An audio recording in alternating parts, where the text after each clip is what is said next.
Baik, bismillahirrahmanirrahim. Assalamualaikum warahmatullahi wabarakatuh. Perkenalkan, nama saya Alexi dari jurusan Sistem Informasi Reguler kelas 6A Fakultas Ilmu Komputer Universitas Sriwijaya.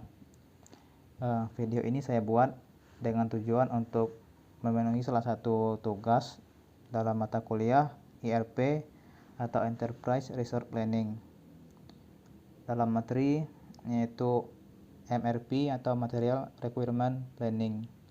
Di dalam video ini nanti akan saya jelaskan beberapa contoh soal terkait dengan netting dan loading. Untuk itu langsung saja kita masuk ke video penjelasan berikut ini. Baiklah, kita langsung masuk ke PowerPoint, di mana untuk materi yang akan saya jelaskan di sini terkait dengan materi Material Requirement Planning atau yang disingkat dengan MRP. MRP sendiri yaitu suatu sistem untuk dapat melakukan pengendalian terhadap inventory dalam konteks permintaan yang dependen. Salah satu dari beberapa sistem yang dapat digunakan adalah Material Requirement Planning atau MRP. MRP sendiri merupakan suatu sistem yang dirancang untuk kepentingan perusahaan manufaktur termasuk juga perusahaan kecil. Kemudian tujuan dari MRP adalah untuk mengendalikan tingkat inventory, menentukan prioritas item, dan merencanakan kapasitas yang akan dibebankan pada sistem produksi. Secara umum, tujuan pengelolaan inventory dengan menggunakan sistem MRP tidak jauh berbeda dengan sistem lainnya, yaitu yang pertama, memperbaiki layanan kepada pelanggan. Kemudian yang kedua, meminimisasi investasi pada inventory. Kemudian yang terakhir atau yang ketiga, memaksimisasi efisiensi operasi. Itu merupakan penjelasan singkat mengenai MRP. Kemudian kita lanjut ke slide berikutnya terkait dengan netting dan loading. Apa itu netting dan apa itu loading? Yang pertama, netting. Netting adalah suatu perhitungan kebutuhan bersih, yaitu suatu proses perhitungan kebutuhan bersih untuk setiap periode selama horizon perencanaan. Kemudian apa itu loading? Loading atau kuantitas pesanan merupakan suatu proses penentuan besarnya ukuran jumlah pesanan yang optimal untuk item berdasarkan kebutuhan bersih yang dihasilkan. Kemudian kita masuk ke contoh soal. Untuk latihan, contoh soal pertama yaitu tentang netting atau perhitungan kebutuhan bersih, di mana untuk soalnya yaitu sebagai berikut. Dari peramalan diketahui permintaan independen dari pelanggan akan dilakukan pada bulan 1 sebesar 15, bulan 2 sebesar 10, bulan 3 sebesar 40, bulan 4 sebesar 35, bulan 5 sebesar 15, bulan 6 sebesar 15, bulan 7 sebesar 5, dan bulan 8 sebesar 18. Di sini terdapat periode selama 8 bulan dengan diketahui untuk kebutuhan kotor setiap periodenya itu berbeda-beda, mulai dari 5 sampai dengan 40 seperti itu. Sementara persediaan produk di gudang sebesar 25. Berarti sebelumnya telah ada persediaan yang di gudang sebesar 25 barang. Berdasarkan perencanaan periode sebelumnya, pada minggu ke-10 berarti masuk ke periode ketiga atau bulan ketiga, akan masuk barang ke gudang sebanyak 50 unit produk. Tentukan jumlah kebutuhan bersih dari material tersebut.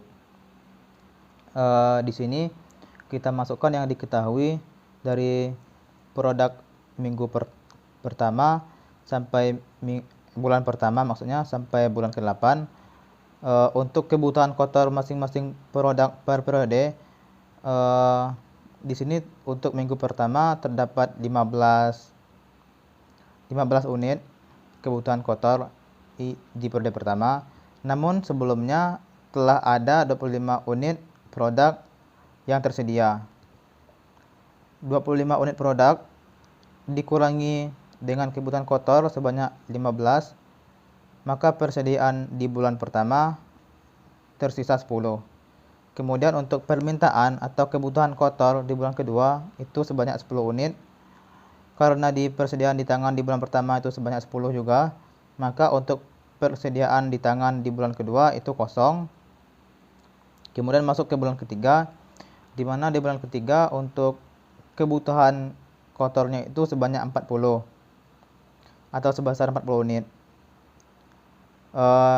Namun di bulan ketiga itu juga akan masuk barang ke gudang sebanyak 50 unit barang. Kemudian 50 unit barang dikurangi dengan kebutuhan kotor sebanyak 40, maka persediaan barang yang di gudang di bulan ketiga sebanyak 10 barang. Kemudian selanjutnya untuk bulan keempat dengan kebutuhan kotornya itu 35. Karena di bulan ketiga persediaan yang tersisa sebanyak 10 dan kebutuhan kotor di bulan keempat sebanyak 35, maka 35 dikurang dengan 10, maka kebutuhan bersihnya sebanyak 25. Kemudian di bulan kelima sebanyak 15, kebutuhan kotornya 15, langsung masuk ke kebutuhan bersih, dikarenakan untuk persediaannya sudah kosong setelah habis seperti itu. Dan seterusnya bulan ke-6 15, kebutuhan bersihnya 15, kemudian bulan ke-7 kebutuhan kotornya 5, kebutuhan bersihnya 5, kemudian bulan ke-8 kebutuhan kotornya 18, kebutuhan bersihnya 18. Sehingga kita dapatkan bahwasanya kebutuhan bersih dari material tersebut adalah 25 ditambah 15 ditambah 15 ditambah 5 ditambah 18, kita dapatkan total sebanyak 78 unit seperti itu. 78 unit kebutuhan bersih. Kemudian kita lanjut ke slide berikutnya, yaitu loading atau load for load dengan perkiraan load sebesar 150. Untuk periode pertama diketahui kebutuhan bersihnya 10, periode kedua kebutuhan bersihnya 28, kemudian periode ketiga kebutuhan bersih 50, periode keempat kebutuhan bersih 15, kemudian periode kelima kebutuhan bersihnya 46, periode keenam kebutuhan bersihnya 63, kemudian periode ketujuh kebutuhan bersihnya 70, periode ke-8 kebutuhan bersih 50, periode ke-9 12, periode ke-10 90, periode ke-11 25, kemudian periode ke-12 15. Untuk mendapatkan ukuran lot dan persediaan dengan jumlah yang sama, yaitu perkiraannya 150, maka untuk ukuran lot dimasukkan sama seperti kebutuhan bersih seperti itu.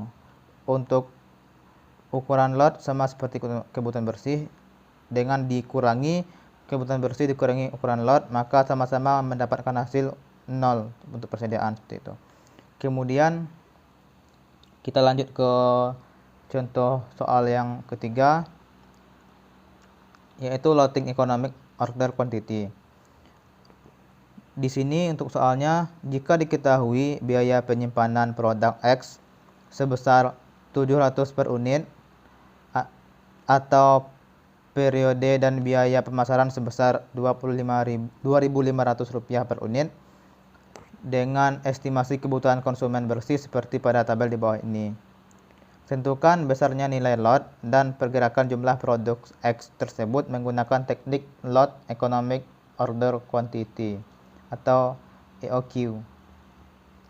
Untuk rumusnya sendiri, yaitu akar 2DK per H sama dengan lot, seperti itu. Untuk D-nya sendiri itu merupakan jumlah dari kebutuhan produk atau kebutuhan bersih produk itu. Kemudian untuk K-nya sendiri itu mengartikan bahwa pemasaran atau biaya pemasaran. Diketahui di sini untuk biaya pemasarannya sendiri itu berjumlah Rp2.500 per unit. Kemudian untuk H-nya sendiri itu menunjukkan keterangan biaya penyimpanan untuk produk X, yaitu di sini diketahui biaya penyimpanan untuk produk X sebesar Rp700 per unit. Kita masukkan angka-angkanya ke rumus, itu didapatkan 2 kali 324 dikali 2.500 per 700. Di sini diakarkan, dia dapatkan hasil 48 lot. Hasil tersebut kita masukkan ke tabel ukuran lot. Untuk periode pertama kebutuhan bersihnya 30, ukuran lot kita masukkan yang telah kita dapatkan dari hasil penjumlahan tadi, yaitu sebanyak 48. 48 dikurang 30 untuk persediaannya sama dengan 18. Dikarenakan persediaan di bulan pertama kurang dari kebutuhan bersih pada bulan kedua, maka untuk ukuran lot kita masukkan lot 48 yang telah kita dapatkan. Berarti 48 kurang dengan 24 sama dengan 42. Kemudian kebutuhan bersih untuk periode ketiga atau minggu ketiga itu 0. Maka langsung saja untuk persediaan di bulan kedua yaitu 42 kita masukkan ke bulan ketiga, karena kebutuhan di bulan ketiga itu 0. Jadi persediaan di bulan ketiga masih tetap 42. Kemudian untuk bulan keempat kebutuhan bersihnya 28, dikarenakan persediaan di bulan ketiga masih tersisa 42, maka 42 dikurangi 28 mendapatkan persediaan di bulan keempat sebanyak 14. Dan seterusnya ke bulan kelima dengan kebutuhan bersih sebanyak 54, dikarenakan persediaan pada bulan keempat sebanyak 14 dan 14 itu kurang dari 54, maka di bulan kelima kita masukkan lot yaitu 48. Maka 54 dikurang 48 kita dapatkan hasil sebanyak 48 seperti itu. Dari persediaan di bulan kelima ini juga tidak mencukupi untuk kebutuhan bersih di bulan ke-6 sebanyak 23. Maka kita masukkan lagi angka lot yang kita dapatkan sebanyak 48. Maka 48 dikurang dengan 23, kita dapatkan persediaan di bulan ke-6 sebanyak 33. Kemudian bulan ke-7 dengan kebutuhan bersih 10, dikarenakan di periode sebelumnya atau periode ke-6 persediaan masih ada 33, maka 33 dikurangi 10, maka mendapat persediaan di bulan ke-7 sebanyak 23. Kemudian untuk periode ke-8 kebutuhan bersihnya sebanyak 15, persediaan di bulan sebelumnya sebanyak 23, maka 23 dikurangi 15 mendapatkan hasil 8. Kemudian di bulan atau periode selanjutnya yaitu periode ke-9 dengan kebutuhan bersih 29, dikarenakan persediaan pada bulan sebelumnya atau periode sebelumnya terdapat 8 persediaan, karena 8 angkanya kurang dari 29, maka di periode ke-9 kita masukkan angka lot seperti itu. Maka 48 dikurang 29 kita dapatkan hasil atau persediaan di bulan ke-9 itu sebanyak 27 unit. Kemudian di bulan ke-10 sebanyak 45, kita masukkan lagi angka lot dikarenakan persediaan sebelumnya tidak mencukupi. Kita masukkan angka lot sebanyak 48. Maka di sini kita dapatkan persediaan sebanyak 30. Kemudian untuk bulan selanjutnya yaitu bulan ke-26 dikarenakan bulan ke-11 maksudnya, dikarenakan kebutuhan bersihnya kecil dari persediaan yang ada sebelumnya, maka 30 kita kurangi dengan 26, kita dapatkan hasil 4 untuk persediaan di bulan ke-11 atau periode ke-11. Kemudian di periode terakhir yaitu periode 12, untuk kebutuhan bersihnya 40, dikarenakan persediaannya kurang mencukupi, maka kita masukkan angka lot sebanyak 48. Kita dapatkan hasil 12 untuk persediaan di bulan ke-12.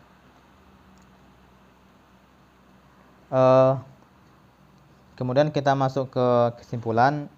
Untuk kesimpulan pertama, jumlah biaya penyimpanan. Untuk jumlah biaya penyimpanannya sendiri itu sebesar yang telah kita hitung tadi, yaitu 261 dikali dengan 700 rupiah. Untuk hasilnya sama dengan 182.700 rupiah.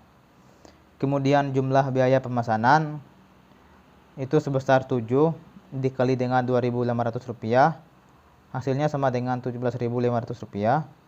Kemudian untuk total biaya keseluruhan sebesar untuk kesimpulan pertama ditambah dengan hasil kesimpulan kedua, yaitu 182.700 rupiah ditambah dengan 17.500 rupiah, maka didapatkan total keseluruhan biaya yaitu sebesar 200.200 rupiah.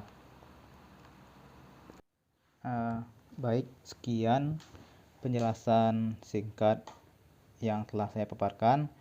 Jika ada kesalahan dan kekhilafan dari atau selama pemaparan, saya mohon maaf. Jika ada kritik dan saran atau masukan, silahkan langsung komen di tempat atau kolom komentar yang telah disediakan. Saya ucapkan terima kasih. Saya tutup dengan wassalamualaikum warahmatullahi wabarakatuh.